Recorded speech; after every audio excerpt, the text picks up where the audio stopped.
जब जब धरती पर धर्म का पतन होता है और अधर्म बढ़ता है, तब तब भगवान विष्णु मनुष्य रूप में पृथ्वी पर अवतार लेते हैं।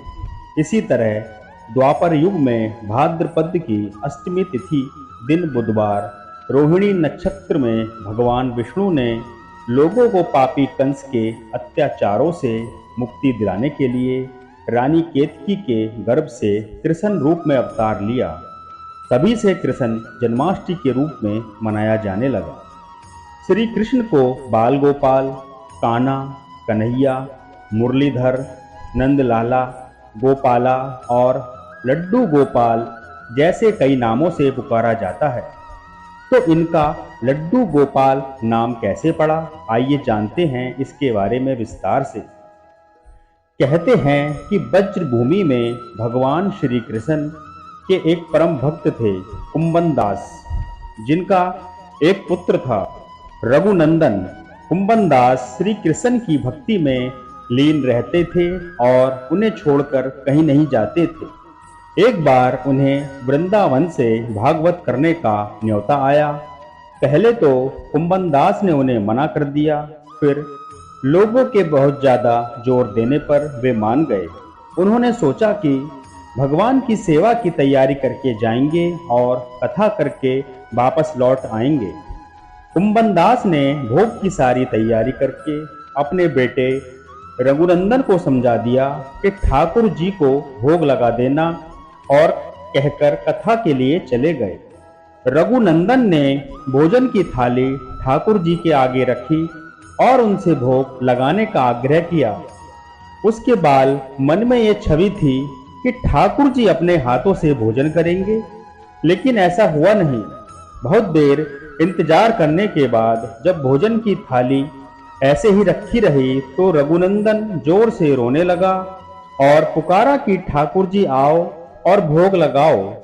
रघुनंदन की इस पुकार के बाद ठाकुर जी ने बालक का रूप धारण किया और भोजन करने बैठ गए। जब कुंभन दास ने घर आकर रघुनंदन से प्रसाद मांगा तो उसने कह दिया कि ठाकुर जी ने सारा भोजन खा लिया। कुंभन दास को लगा बच्चे को भूख लगी होगी, वही सारा भोजन खा गया होगा, लेकिन अब ये रोजाना होने लगा। तब कुंभन दास को शक हुआ तो उन्होंने एक दिन लड्डू बनाकर थाली में रखे और छुपकर देखने लगे कि रघुनंदन क्या करता है।